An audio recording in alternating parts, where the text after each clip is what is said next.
Can we talk about YouTube journalists? Recently, I've seen a bunch of these YouTube journalists or whatever that go out to the city where murder is legal or whatever and just stick a camera and a microphone in a bunch of people's faces. Something just doesn't really sit right with me about a journalist just exploiting someone's living situation or lack of for money. And someone I'm going to specifically talk about in this video is Tyler Oliveira. Now, Tyler Oliveira first came to my attention when he was going through that ongoing beef with Brent Rivera back in 2023. I covered the whole situation that kind of went down, and after dissecting the video, I kind of realized that I sided more with Brent during the whole drama, which is something I'd never thought that I would do. I didn't think I would ever side with Brent Rivera over something. Around the same time as this drama, Tyler was kind of going through a change in his content. He went from these Mr. Beast style videos to a more journalistic approach. Since then though, I haven't really caught up with anything of his until now. A channel that I watch, Boy recently made a video about Tyler's poor journalism and really broke down a couple of his videos and critiqued it, and I'll leave a link to that in the description. But I also wanted to take a deep dive into his content because I know that there were some things that really pissed me off about the things that I saw in his videos. So what we see at the start here is that in Tyler's About section here, it still says filmed on an iPhone, which I'm guessing is a reference to the Brent Rivera stuff where Brent said do you fake your videos because you're filming on an iPhone or something like that? Do you fake your videos? No.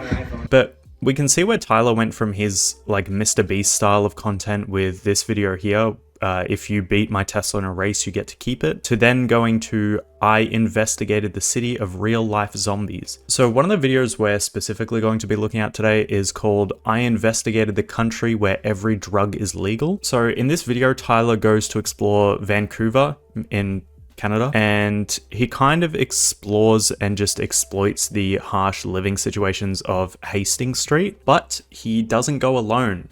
Joining him is a self-proclaimed independent journalist who is ending homelessness, Kevin Dahlgren, but we'll talk about him a little bit later. So the first thing I'll mention is Tyler's just incredible lack of privacy and anonymity for people in the videos. You know, anonymity, the thing from Nemo. Anyway, while his defense could just be that oh, people wanted to be interviewed and people were happy with being interviewed, a lot of the people that he interviews were just under the influence of heavy drugs. So there's no way that they can really consent to doing an interview, regardless on if they say, yes, they are under the influence. One of the people literally starts drooling mid-conversation and just spacing out completely. So from now on, I'm going to try and use slightly less clips from Tyler's videos, and the clips that I do use, I'm going to try and blur the faces out. But I'm going to not use too many clips from the video. I'm just going to try and keep the context for what I'm talking about. I don't want the video to go for 40 minutes. But after Tyler interviews his first victim, is what I'm going to call them, not just a victim of drug addiction, but a victim of Tyler, he starts kind of whining and just carrying on because he inhaled a little bit of meth. Roughly between 100 people. 100 people? Well, I appreciate you guys' time. I'm gonna move out of the way just a little bit. Did I do meth just now? What's wrong, Tyler? What's wrong? Is that too much ice for your windpipes, Tyler? Obviously, I'm joking, and I'm gonna continue poking fun at Tyler for the duration of this video, because that's what I do. I don't want the jokes to kind of distract you from the actual criticism here, so it's gonna be a little bit more serious, kind of. I'm gonna try to focus more on the critique instead of just making jokes. It's just not something I usually do. I don't make these serious critique videos, and it's also a video I've had to record 3 times now because I'm having so many issues with technology. I feel like an 80-year-old man and I am 24. Shit just keeps going wrong every time I record this video. So if you're seeing this, this is the one that made it. So obviously a lot of the video is spent talking to people on the street, which are mainly homeless people who are the most common consumers of all of the drugs being sold. But it seems like you kind of get whiplash with how often the context and shots change from person to person. It's kind of like he's trying to do a documentary but realizes that audience retention is everything in a YouTube video. So every time there's any kind of lull in a conversation or a point where there's dead air, it just cuts to a completely different person. So in 1 minute here, and I've broken it down, Tyler talks to 3 different people in 1 minute. We're going to put them as person A, person B, and person 3. So Tyler starts his conversation with person A. After 15 seconds, he cuts to person B. And after 29 seconds, he starts talking to the 3rd guy. And then he goes back to person A to continue the conversation. And now I'm just lost. If it wasn't for the subtitles at the bottom of the screen, I would just be lost. So I want to talk about this other guy for a second, Kevin Dahlgren. So Kevin is, as I said before, an independent journalist. So Kevin's whole plan to try to end homelessness is to use funding.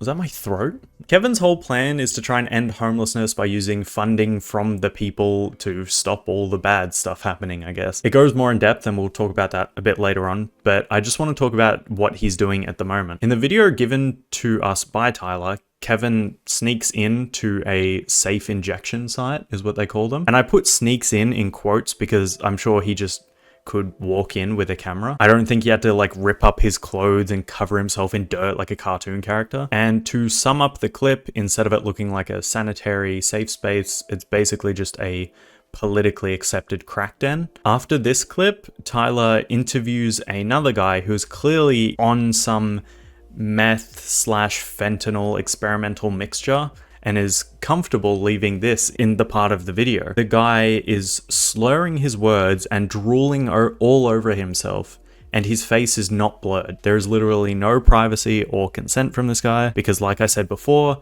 even if he consented, he was obviously not sober. You could argue that this guy walked up to Tyler and started talking to him, like we don't know, but I'm sure there are plenty of occasions where he has just walked up to someone on drugs with, he wasn't the one on drugs. I mean, maybe he was, but he's walked up to somebody who is clearly on drugs and Tyler's got a camera and a microphone and just sticks it in their face pretty much. And literally a few minutes later, he is just recording someone who is having a psychotic episode from an overdose and not censoring or blurring them at all. Like, they are so easily identifiable. Like, millions and millions of people are watching these videos and there is nothing censored from these people's faces. They're not blurred, nothing. It's crazy.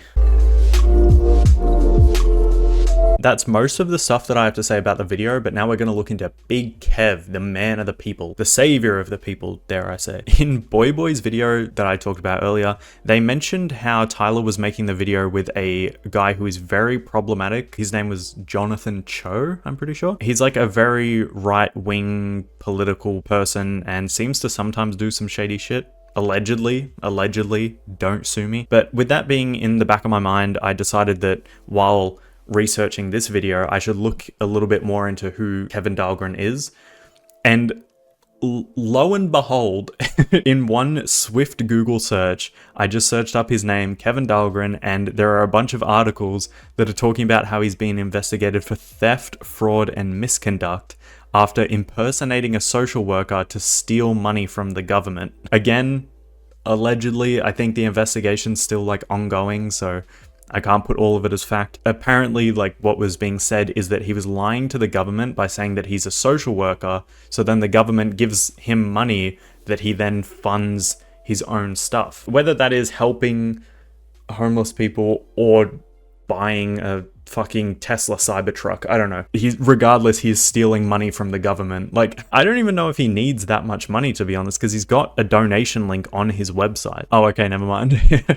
The link is broken. It just says page not found. But that's okay because he actually has his own personal Venmo and Cash App in his social media bios in case you want to send him some money. So maybe what Kevin is doing is the right thing. Maybe he's like the Robin Hood of homeless people. I mean, not the stealing money from the government part. Like, maybe he is using that money to fund his own movement to help homelessness. Basically, what he mentions on his website, he just talks about how the problem that these other services are doing is working towards trying to give the homeless people housing, which, cool, but according to Kevin, what the services don't do is work on other things that made them homeless in the first place. So like drug rehabilitation or mental health, like therapy, something like that, which is basically what Kevin is trying to do. I don't know if he specifically said that he was trying to get drug rehabilitation, mental health support, stuff like that. But maybe that is why he needs to steal money from the government, allegedly. Listen, it could be to help the homeless, but he tends to frequently use his platform to like push a narrative that the government doesn't care about homeless people, but he cares. Kevin cares, and that is why he records these homeless people and puts it on social media. That's pretty much all I can say for Kevin Dahlgren at the moment. But the thing I wanted to emphasize is that with Tyler's videos, a lot of the people he works with seem to be very problematic and just controversial kinds of people. So I think with that being said, Tyler, I advise you to do your research before working with people that you don't really know stuff about. Or maybe you do. Maybe you do know these people and you know what they're about, and like working with them just fulfills like your rage bait fantasies or whatever, because you get people talking about it, like what I am doing right now. Regardless of that, another criticism that I hope you can change, just to stop exploiting people for money. And don't say you're not. You mentioned in this video actually that videos get demonetized and limited ads and stuff like that. You're still making money from the videos, and if you're not making money from YouTube, you're making money from your Patreon that you've made. The people that you are shoving a camera in their face and a microphone in their face and not censoring their faces, they're not making a cent. You can just blur out the face of the person who is overdosing on the side of the road and maybe call the ambulance for them, and don't talk about how nobody is calling the ambulance. This is not a nature documentary. You're not interfering with like the food chain or anything like that, or the circle of life. Like, this person is dying on the side of the road, and you just need to have a little bit more brain power and just a little bit more heart to call an ambulance for this person. Maintain people's privacy, be a bit more sympathetic, and maybe do a bit more research about the people that you're working with, because a lot of them have been quite allegedly dodgy. That is for you, Tyler, and for you, viewer. Thank you for watching. If you watched it all the way through, I appreciate it. I know there's like at least 100 of my 500 subscribers that are fans of Tyler Oliveira from the video that I made last year. I'm sorry if I hurt your feelings by talking about your favorite YouTuber. I hope you can understand that this is not so much of just being like, oh, I hate this guy. It's more so a thought of like, some things need to change. Anyway, thank you for watching. Be safe and don't do drugs all the time.